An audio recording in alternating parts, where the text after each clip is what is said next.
इस तरह के देखो क्वेश्चन को बनाने के लिए सबसे पहला हमारे पास क्या होना चाहिए, क्या सोचेंगे इस क्वेश्चन को बनाने से पहले। देखिए फैक्टराइज कर दीजिए। कहोगे फैक्टराइज क्या, कोई एक्स स्क्वायर है, क्वाड्रेटिक इक्वेशन है कि फैक्टराइज कर दें। क्वाड्रेटिक इक्वेशन नहीं है तो क्या हुआ, और 4u वाला है उसको भी तो फैक्टराइज किया जा सकता है। लेकिन कैसे, हमें क्या मालूम चले, कैसे मालूम चला कि इसके अंदर कौन सा रूट्स है कि जो कि एक्स की जगह पर पुट कर दे तो 0 हो जाए। आपको नहीं मालूम है लेकिन हम आपको एक ट्रिक बता दे रहे हैं। ये x टेंड्स टू a है बच्चे लोग, तो इसको ऐसे मान के चलो, ये मान के चलो कि x इक्वल टू 1 लिखा गया है।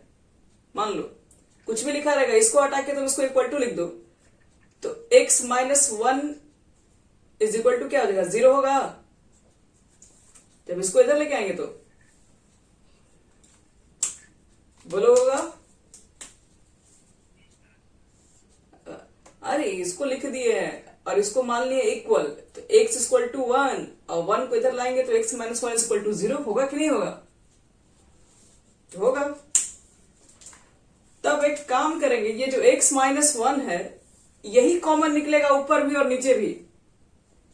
कहोगे कैसे मान लिया जाए, चलो करके दिखा रहे, सेट हो जाएगा। ये हमको मालूम है और आपको भी बता दे रही है। यहाँ पे जितना लिखा रहता है ना, पहले तो याद रखना है कि कोई भी क्वेश्चन को बनाने से पहले, कोई भी क्वेश्चन बनाने से पहले आप x का वैल्यू ना 1 पुट करके चेक कर लेना। अगर ये 0/0 के फॉर्म में है तभी ये सब अप्लाई करना। अगर मान लो कि पुट करने पर आंसर 5 आ रहा है तो आपका आंसर 5 ही हो जाएगा। आपको इतना मेहनत करने की कोई जरूरत नहीं है। ये तभी फॉर्मूला अप्लाई करते हैं कब, जब आपका आंसर 0/0, क्योंकि 0/0 मीनिंगलेस है। तो मीनिंगलेस है तो उसका लिमिटिंग वैल्यू में बताना पड़ता है कितना होगा।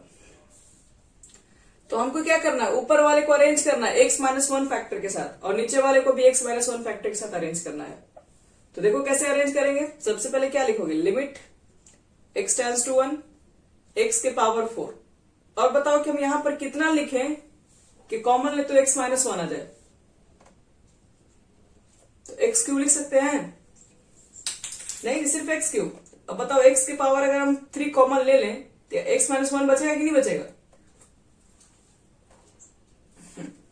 लेकिन आप लोग के दिमाग में तो ये भी आ रहा होगा कि ऊपर तो कहीं x क्यूब था ही नहीं, x क्यूब कहां से लिख दिया गया। तो ये अपने मन से लिखा गया। इसको बैलेंस करने के लिए हम बगल में प्लस x क्यूब लिख देंगे कि नहीं, बताओ तो कट जाएगा नहीं वापस। अब बताओ, अब मुझे भी इसमें से x माइनस 1 कॉमन लेना है तो कितना लिखना पड़ेगा बगल में, माइनस एक्स स्क्वायर। तभी तो इसमें से एक्स स्क्वायर कॉमन लेंगे तो x माइनस 1 बचेगा।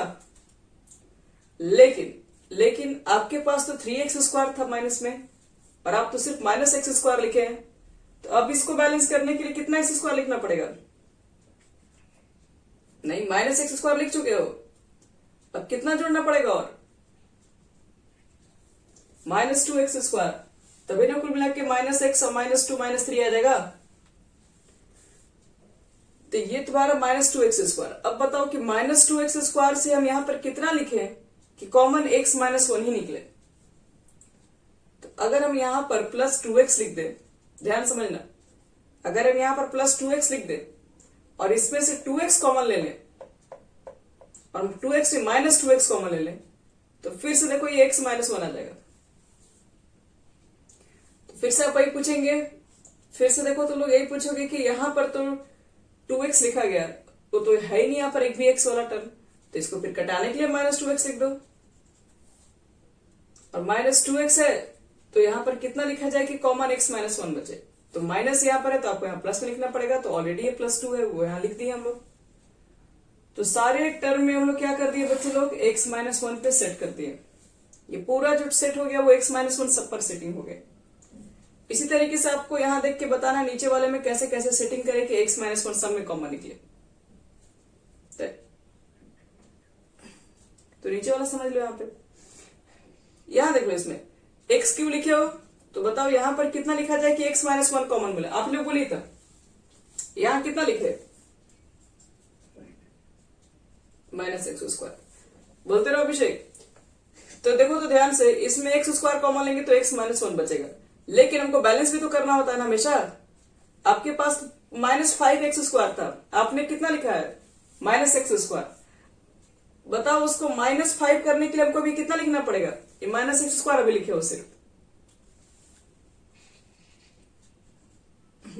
-4x² अभी लिखना बाकी है, तब जाके -5x² हो जाएगा। यहां तक समझ में आ गया? बोलते रहिए एक ही स्टेप। तो अब मुझे ये बताओ कि अब यहां पर कितना लिखे कि फाइनली कॉमन लेने के बाद ब्रैकेट में x-1 बचे। पहले तो माइनस है तो प्लस लिखना पड़ेगा, क्योंकि दोनों माइनस माइनस लिखोगे तो x माइनस में x प्लस होना जाएगा, इसलिए एक माइनस है तो अब अगला प्लस लिखना पड़ेगा। लेकिन कितना? 4x। 4x क्यों लिखेंगे? देखो 4x कॉमन लोगे तभी ना यहाँ पर x बचेगा, और यहां से पूरा 4 निकल जाएगा तो 1 बचेगा। अब यहां देखिए, आपके पास कितना था ऊपर? 3x, और आपने कितना लिख दिया है? 4x। एक ज्यादा लिख दियो। अब 3x करने के लिए कम करना पड़ेगा कि नहीं? -x, और लास्ट में तुम्हारा कितना है? +1 लिख दो। ये अपने आप x-1 पे सेट हो गया होगा। ठीक है यहां तक? क्या दिक्कत है? अब यहां देखो, अभी तो इसमें मेन है, ये दोनों में कितना कॉमन ले लें? x³ तो x-1 बचेगा। ये दोनों में कितना कॉमन ले लें? x-1। ये दोनों में कितना कॉमन ले लें? -2x लोगे तो इसमें भी तो x-1 बचेगा। इसमें कितना कॉमन आएगा? तो x-1। नीचे वाला में बच्चे वही काम करो, इसमें कितना कॉमन लिया जाए? तो x-1 ये दोनों में, और ये दोनों में इतना हो जाएगा।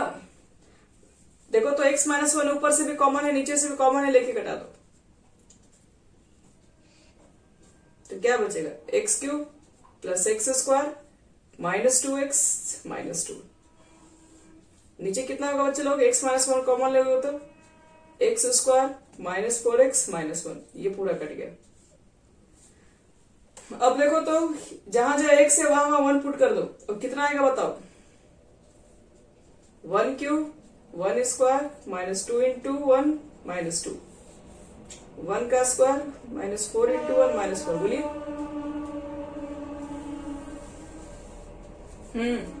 देख रहे हैं अभी? तो अभी क्लियर है ना बच्चे लोग? अब इसको सॉल्व करके बताओ कितना आएगा वैल्यू। 1 1 हो गया 2, और 2 से 2 कट गया एक, तो ऊपर से तो -2 बचेगा सिर्फ, और नीचे से ये कट गया तो -4, यानी कि 1/2 आंसर आएगा। हो गया आंसर।